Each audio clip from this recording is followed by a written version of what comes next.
If you thought Malaga was just any old city in Spain, you would be very wrong. There is so much more to see, and in this episode, we're not just looking at the city centre. Now we're making our way up to the Castillo de Gibralfaro, one of Malaga's most iconic landmarks. So we are still very much in the centre, as you can see. We went to El Pimpi just up there on the left. This is where we've just walked around from. I think we're going to get an ice cream quickly. And that is where my favourite park in Spain is, which we'll be seeing a little bit more probably tomorrow. So where are we going now? I'm going to flip the camera around and I will tell you. Okay, so we're going to take a walk up to the castle. It's a bit of an elevation from there. So this point is really easy. As soon as we start to walk up, it's going to get really tiring. It's a beautiful view from the top and it's actually a really nice walk. And we're in Malaga. This is the things you've got to do. So if you guys are watching and you want to do it yourself, this is the best place to start from the center and make your way up. Okay, so we went for wild fruits. We've got two here. It was $9.90, so it's quite expensive, but we just bought it from this place on the corner. Let's begin. The walk itself is part of the experience, and honestly, even if you don't enter the castle itself, the views are worth it. Winding paths lined with trees, little viewpoints along the way, and that steady climb that reminds you this fortress was built high for a reason. Imagine wearing a bunch of armor and trying to walk all the way up here. I'd rather not. The castle dates back to the 14th century, built by the Moors to defend the Alcazaba and the city below. Its walls stretch dramatically along the hillside, and for centuries it was considered impossible to capture.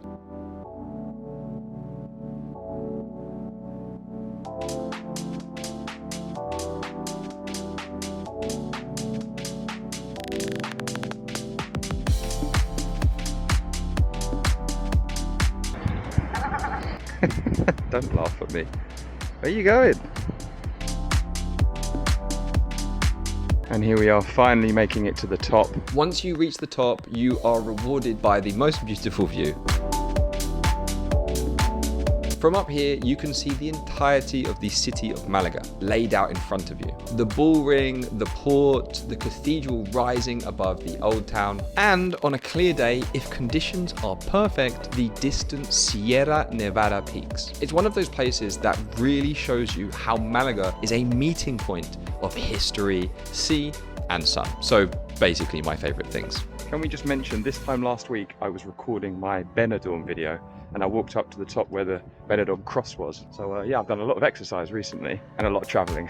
So one thing to mention, now we've got up here, the breeze is lovely. It's nice and cool.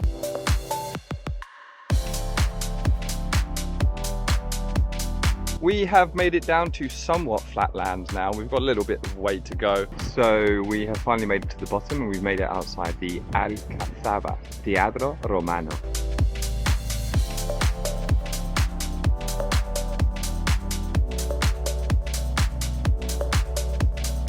Tomorrow we need to be out the Airbnb at 11 o'clock, and so what we don't want to do is trail our bags around all day. So one thing we looked at was finding a locker to put our things in, and it just so happens there's loads in the city, which is great, but here's one just opposite us now.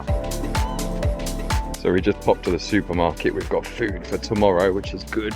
And now we're going to take a walk back and wait for the sun to go down a bit, because right now with the sun out it is rather hot. So if we can cool off a bit, yeah, that would help. Oh, another locker place. Look at this. We're finding them everywhere.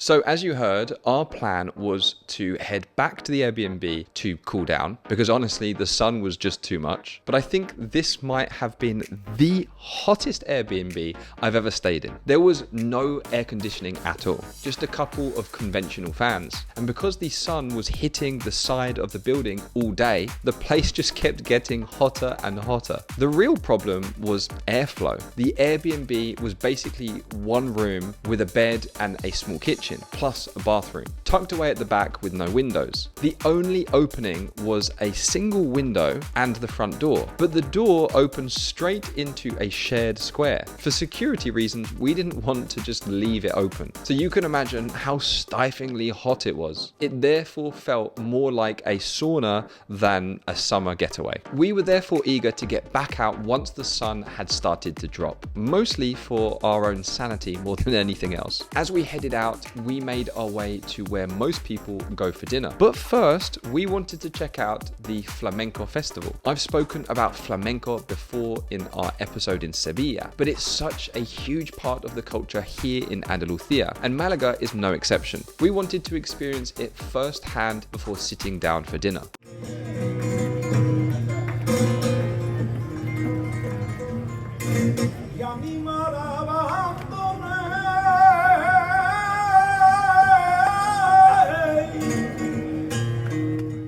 We went for a lovely pizza for dinner, proper Spanish food. That food was absolutely lovely, but we are now having a walk around. It's really hot in our apartment, so we're kind of enjoying just being out and about at the minute.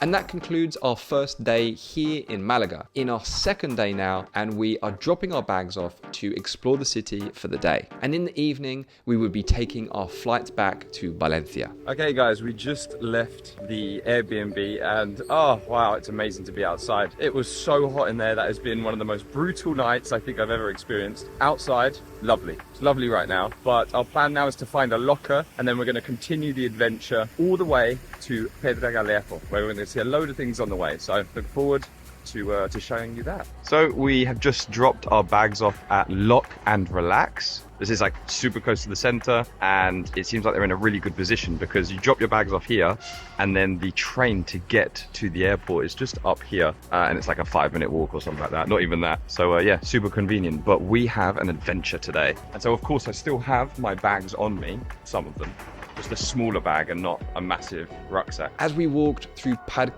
de Málaga, taking in all the green space, I was reminded why this has always been my favorite park in Spain. The park may be relatively small, about 3.3 hectares, but what it lacks in size, it more than makes up for in character. Its shaded paths, subtropical palms, even plants from places as far as South America, Africa, and Asia, which probably contributes to its subtropical feel. And they all thrive here, thanks to Malaga's phenomenal weather. It's a place that feels simultaneously exotic and familiar. Historically, Parque de Málaga was created at the end of the 19th century on land reclaimed from the sea. It was part of an ambitious 1896 project to expand the port and make space for public gardens. Planting began in 1899, and over time the park was filled with fountains, sculptures, tile-covered benches, and shady corners that offered a break from the city's hustle. But let's just pause for a second to appreciate this. At one point,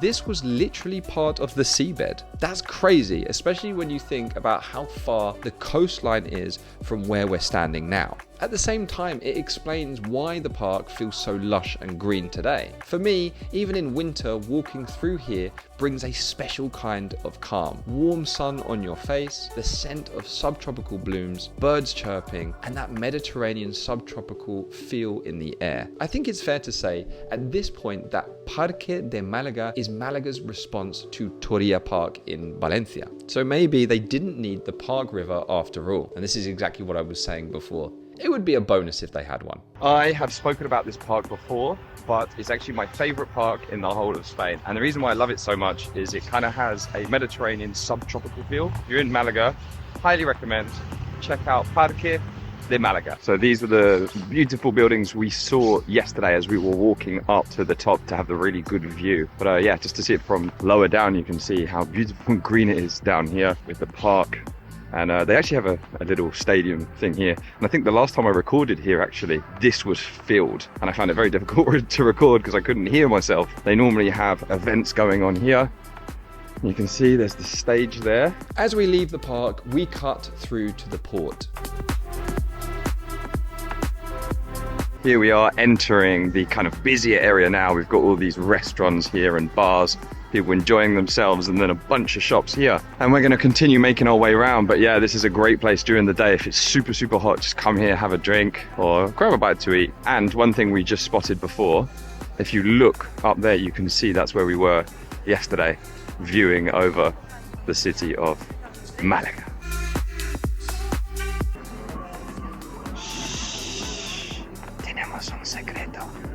Okay, we're going to find out what the secret is. It says, ¿Quieres saberlo? I have no idea what it is.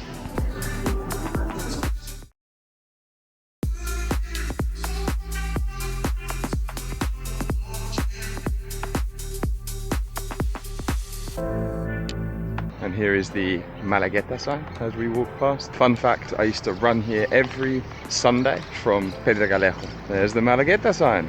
We just saw some places where you can rent sunbeds up there. 2 for 20 euros for the day. Unbelievable. Crazy.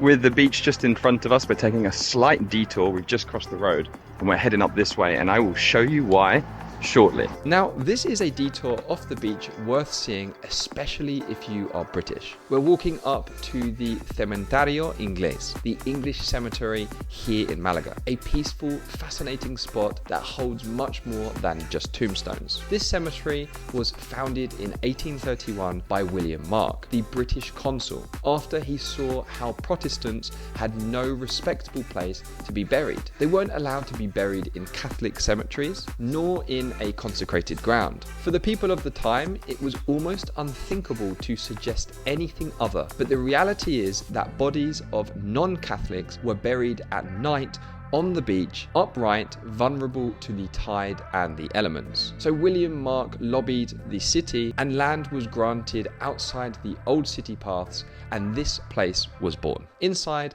there's St. George's Church, established in the mid-1850s, later officially converted in 1891, the first Anglican church on mainland Spain. This place is historic. And also, every Sunday at 11:30 a.m, there's a service here. It's open, inclusive, and a little taste of history from back home. Walking among the trees, exotic plants, aged stones, and tombs, you sense Malaga's rich tapestry of international history. Here rest not only the British, but German and even Spaniards like poet Jorge Guillen, writers like Gerald Brennan and Gamble Wolseley, and even revolutionaries like Robert Boyd. I'll be completely honest, I'm not familiar with any of their work, but I still find it interesting that there are people buried here that are non-British and even Spanish. This cemetery strikes a delicate balance, honouring the local community while providing a dignified resting place for those who didn't fit the traditional mould at the time.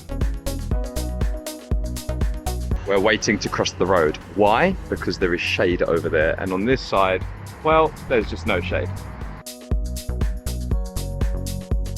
So we're coming to the end of the mountains that we have here, or cliffs, or whatever you want to call them, with the beautiful housing. Incredibly expensive to live around here, but as we continue down here, there are more up this side. If we look at this restaurant, it's directly on the beach. Beautiful. Picasso.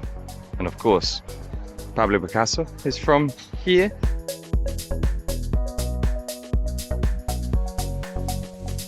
So apart from running this, and it took about 40 minutes from Pedregalejo all the way to Malagueta sign, I forgot how long it was. But you can see, well, there's no beachfront here. There's no beachfront here. And then we've just got these little, I suppose, apartments on the left. A lot further than I remember. But that's fine. We've got 2 ways to get back. So if you guys are planning to take a trip to Pedregalejo, there's 2 ways. Firstly, as you can see, these bikes coming past now. One of them is a Yego. This guy here is on a Yego and the green bike. You can rent those, or you can take the bus. Again, you just need the bus pass, which you can get from the tobacco shop. And look how calm the water is at the moment. For as long as I can remember, there are always people here working out, even during the day. It's a very common theme, I suppose, here in Spain. So as we get closer to this restaurant here, which is actually a really good restaurant, it's really nice. We have loads of people on the beach here on the corner, and this is us entering Pedregalejo now. For me, this is nostalgic. So as you can see from this rather large sign, Abrimos domingos y festivos, which means they're open on Sundays and on festivals. When I used to live here, this was not the case. This was closed on a Sunday, so you had to get your shop done on a Saturday very quickly, because on Sunday there was nothing open. So this one here on the right, this is my balcony, and we were right next to the titty bar. Nope, it's not that kind of titty bar. It's a wine bar, actually.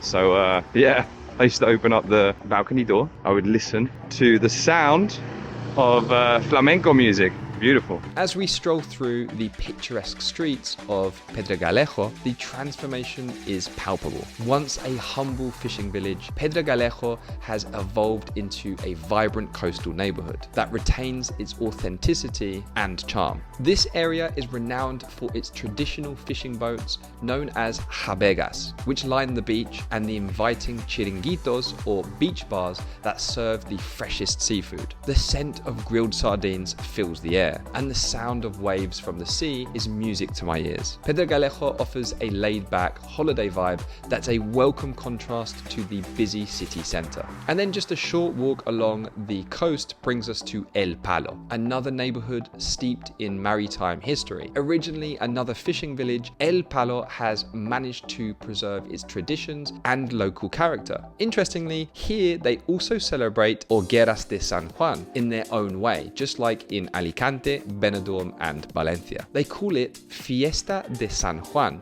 and is a celebration of the summer solstice with bonfires, music and traditional food. And that's all we have time for today in Malaga. Thank you so much for watching this week's video. If you enjoyed this, check this video out here. Let me know what you thought of Malaga in the comment section, and I'll see you in the next one. Thanks.